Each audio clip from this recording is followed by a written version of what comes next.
আসসালামু আলাইকুম। তো আমার হাতে একটা দলিল আছে, যারা এই জায়গা জমির দলিল সম্পর্কে কিছু বুঝেন না জানেন না তাদের জন্য। তো এটা হচ্ছে একটা মূল দলিল। তো কিভাবে মূল দলিল চিনবেন? 2005 সালের পরে যেই দলিলগুলা হবে এগুলা কম্পিউটারাইজড হবে এবং এগুলার মধ্যে দাতা গ্রহীতার স্বাক্ষর থাকবে, ছবি থাকবে, এটা দ্বারা বুঝতে পারেন। এখন প্রথমেই 1 বাই 1 পোস্টমর্টম করা শুরু করি। দেখেন দলিলের উপরে দুইটা নাম্বার আছে, একটা ডান দিকে একটা বাম দিকে। এইটা হচ্ছে দলিল নাম্বার আর এইটা হচ্ছে ক্রমিক নাম্বার। মানে আপনি যখন সাব রেজিস্ট্রেশন অফিসে প্রথম দলিলটা সাবমিট করেন এইটা নাম্বার পড়ে 3636। এখন আপনার দলিলের যে ক্যাটাগরি, এটা 1 নাম্বার বইয়ে যাবে না 2 নাম্বারে যাবে না 3 নাম্বারে যাবে, তার উপর ভিত্তি করে 3619 আরেকটা নাম্বার পড়ছে। তো আপনি দলিল উঠাইতে গেলে এই নাম্বারটা দরকার 3619। এরপরে এই তারিখটা দরকার। তারিখটা কত আছে? 27/7/2014। তাহলে 27/7/2014 এই তারিখটা আর এই নাম্বারটা দিয়ে আপনি এই দলিলটার সার্টিফিকেট কপি উঠাইতে পারবেন। তো এটা হচ্ছে একটা মূল দলিল। তো বলবেন যে ভাই এই প্রথম পাতায় এই লাল লাল যেগুলো আছে এগুলা কি? তো স্বাভাবিকভাবে বলি এগুলো আপনার কোনো কাজ নাই। যদি আপনি স্বাভাবিক বেসিক ব্যক্তি হন এগুলার কোনো কাজ নাই।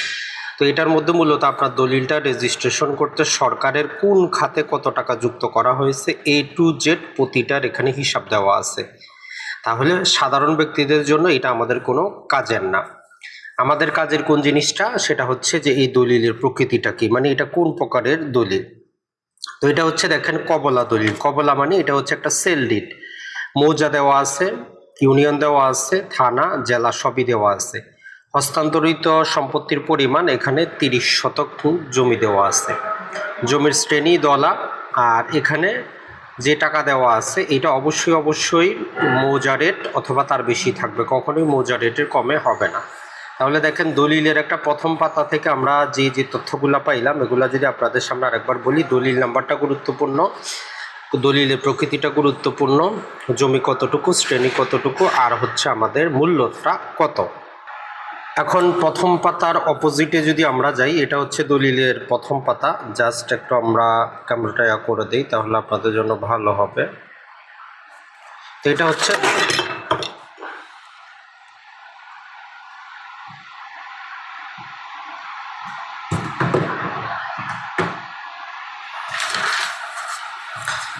এটা হচ্ছে দেখেন দলিলের প্রথম পাতার অপোজিট।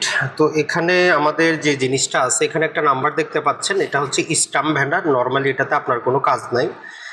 স্ট্যাম্প ভ্যান্ডার একটা রেজিস্টার মেনটেন করতে হয়, সেখানে সে 271 নাম্বারটা এসেছে। আর এক এক মানে এখানে যে 50 টাকার ব্যবহার করেছে 50 টাকার স্ট্যাম্প একটাই। এখানে তারিখ 27/7/2014। আর এখানে যিনি নর্মালি জমিটা বিক্রি করতেছেন তার নামে ক্রয় করা হয় বিক্রেতার। তো স্বাভাবিকভাবে আমাদের এটার কোনো কাজ নাই।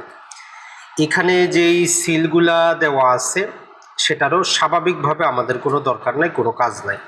কাজ হচ্ছে আমাদের এইটা হচ্ছে যিনি সম্পত্তি বিক্রি করতেছেন, আর বায়না দলিল হইলে দাতা গ্রহীতা দুইজনেরই। তাহলে এই আঙ্গুলের ছাপটা, এইরকমই একটা আঙ্গুলের ছাপও কি সাব রেজিস্ট্রেশন অফিসে নেওয়া হয়। তো এখানে হচ্ছে কত? 47/76 নাম্বার। তো এই বইটা প্রায় 50 বছর পর্যন্ত সংরক্ষণ করা হয়। তাহলে এই আঙ্গুলের ছাপটা আমাদের গুরুত্বপূর্ণ। এটা হচ্ছে দাতা। আর বায়না দলিল হইলে দাতা গ্রহীতা উভয়জনেরই থাকবে। এরপরে যদি আমরা দেখি, এখানে একজন শনাক্তকারী থাকে। আমরা জানি যে এই যে শনাক্তকারের তার নাম ঠিকানা এখানে দেওয়া আছে। বাকি এই সিলটা যখন দলিলটা মূল দলিল যেহেতু এটা যখন লেখা হয় তখন সাব রেজিস্টার সিল মারেন। তো এখানেও এই সাব রেজিস্টার 27/7/2014 সালে দেখেন একটা স্বাক্ষর আছে, সিল আছে। তো এটা হচ্ছে দলিলের প্রথম পাতার অপোজিট। গ্রহীতা দুইজনই ছবি থাকে। এখন কাহিনীটা হচ্ছে এই ইউটিউবে এগুলো দেখাইতে গেলে এরা কপিরাইট মারে, তো এটা আমি দেখাইলাম না, অতটা একটু ঝাপসা করা আছে, ওটা আমাদের কাজের না। আমাদের কাজেরটাতে চলে আসি 7 নাম্বারে। এই 7 নাম্বার প্যারাটা পড়লে আপনি বুঝতে পারবেন যে এখানে কমপক্ষে 25 বছরের মালিকানা পাবেন। তো দেখেন এখানে যে জিনিসটা দেওয়া আছে, যদি আমরা দেখি যে জমি জমা কসির উদ্দিন নামীয় অ্যাসেট একরভুক্ত সম্পত্তি, তার মানে আমরা সেই 1956 থেকে 1963 সালের রেকর্ড পেয়ে গেলাম। এখান থেকে ধারাবাহিকভাবে জমিটা বর্তমানে যিনি বিক্রি করতেছেন তার কাছে কিভাবে আসলো এর ইতিহাস আমরা পাবো। কোনো স্পেশাল কন্ডিশন থাকলে সেটাও আপনি এখানে পাবেন, টেনশনের কোনো কারণ নেই। আর 8 আর 9 খুবই গুরুত্বপূর্ণ। যিনি জমিটা ক্রয় করতেছেন একাধিক যদি ব্যক্তি থাকে এখানে তার অংশটা থাকবে সম্পূর্ণ না কতটুকু, তো এখানে যেহেতু একজন সম্পূর্ণ, বিক্রেতার ক্ষেত্রেও সেম একই রকম কতটুকু আর সম্পাদনের তারিখ। নর্মালি বাংলাদেশে যেই দিন বিক্রি হয় সেই দিনই দলিলটা তৈরি করা হয়, এই জন্য এই তারিখটা একই হয়। নর্মালি এটা একদিন দুই দিন আগে পরে হইতে পারে, এটাতে কিছু যায় আসে না। আর দলিলের প্রতি পাতা যিনি বিক্রি করতেছেন তার কিন্তু স্বাক্ষর থাকে। তো এইভাবে যদি আমরা পাতাগুলো উল্টাই, এরপরে এই জায়গায় চলে এসেছে সম্পত্তিটার মধ্যে তফসিল।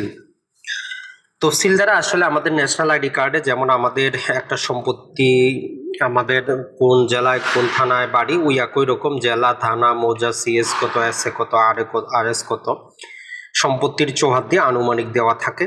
সম্পত্তির পরিমাণটা এখানে একবার লেখা থাকে, তো এই জন্য জাল দলিল তৈরি করা সম্ভব হয় না। এখানে দেখেন 30, আবার বাংলায় লেখা আছে 30 সম্পত্তি হস্তান্তরের মূল্য, আর এটা নগদে পরিশোধ করা হইল, তার মানে এখানে আর কোনো বাকি নেই। হাত নকশাটা এটা আনুমানিক দেওয়া হয়, এটা আসলে আইনগত কোনো তেমন ভিত্তি নেই, জাস্ট আইডেন্টিফাই করার জন্য। তো এভাবে যদি আমরা যেতে থাকি, কৈফিয়ত যদি থাকে মানে হচ্ছে যদি কোনো ভুলভ্রান্তি হয় সেইখানে লেখা থাকে। এরপরে যিনি 17 নম্বরে যিনি জমিটা বিক্রি করতেছেন উনি এখানে ফর্মালি এখানে সিগনেচার করেন, আর গ্রহীতারা এখানে সিগনেচার করেন। আর দলিলে কমপক্ষে 2 জন সাক্ষী দরকার, আপনি 3 জন 4 জন 5 জনও কিন্তু দিতে পারেন। তো সাক্ষী আরেকজন হচ্ছেন শনাক্তকারী। শনাক্তকারী নর্মালি হবেন যিনি বিক্রি করতেছেন, বিক্রেতাকে ব্যক্তিগতভাবে চিনেন এরকম।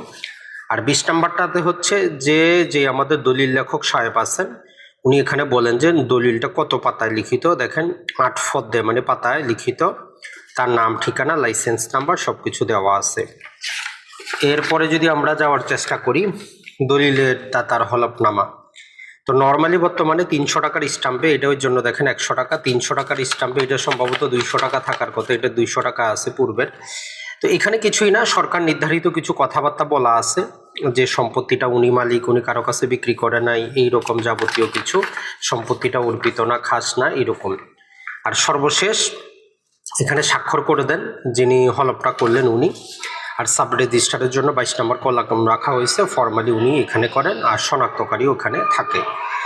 প্রতি পাতায় তো সাব রেজিস্টারের স্বাক্ষরটা থাকেই। এরপরে আসি আমরা শেষ পাতায়। তো শেষ পাতাটা খুবই গুরুত্বপূর্ণ, যেহেতু এটা একটা মূল দলিল, এটার মধ্যে আমরা দেখাবো। তো এইটাও আমাদের কোনো কাজের না, বললাম এটা হচ্ছে স্টাম্প বিক্রেতা যিনি বিক্রি করেছেন তার রেকর্ড, 100 টাকার কত বিক্রি করেছেন, কার কাছে বিক্রি করেছেন, সাব রেজিস্টারের সিল, সাব রেজিস্টারের স্বাক্ষর। আর এটা আমরা যদি দেখি এখানে 2টা ডেট পাবেন, একটা হচ্ছে 16/11/2015, 18/11/2015।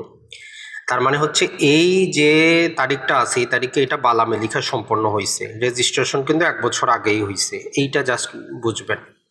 এখন এইটা হচ্ছে গুরুত্বপূর্ণ।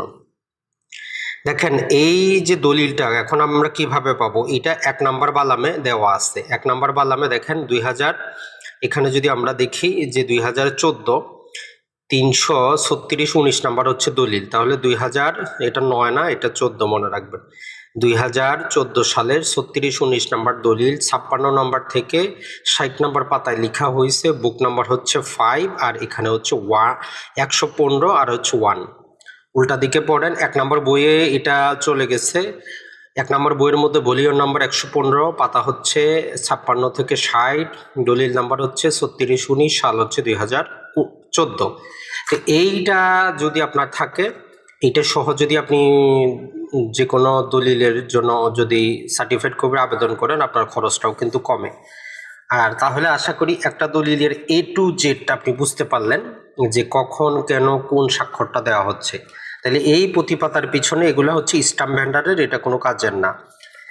আর এইটা হচ্ছে সাব রেজিস্ট্রার যখন দেখেন 27/7/2014 সালে দলিলটা গ্রহণ করছেন, সিগনেচার করছেন, আর এইখানে উনি এই যে 16/11/2015 এই তারিখে তার কাছে উপস্থাপন করা হয়েছে যে সব কিছু হয়ে গেছে, 18/11/2015-তে ওইটা কালেক্ট করা হয়েছে। তো এই হচ্ছে টোটাল A to Z একটা দলিলের। তো এই সম্পত্তিটা যদিও আমি ক্রয় করেছিলাম, পরে আবার সেল করে দিয়েছি, এটা হচ্ছে একটা বায়া দলিল, তারপরেও এটা কিন্তু মূল দলিল। তাহলে মূল দলিল আমরা বুঝবো, এখানে দেখেন মহিলা মানুষ নাম না দেখায়, তারপরেও এখানে তার ছবি, এখানে তার আঙ্গুলের ছাপটা আর তার স্বাক্ষর, তো এটাই হচ্ছে মূল জিনিস। তো ভালো থাকবেন, সুস্থ থাকবেন। আর এই যে সেলাইটা আমার কাছে ব্যক্তিগতভাবে খুব ভালো লাগে, এই সেলাই আপনারাও দিবেন। এরকম সেলাই দিলে অনেক দিন ঠিক থাকে।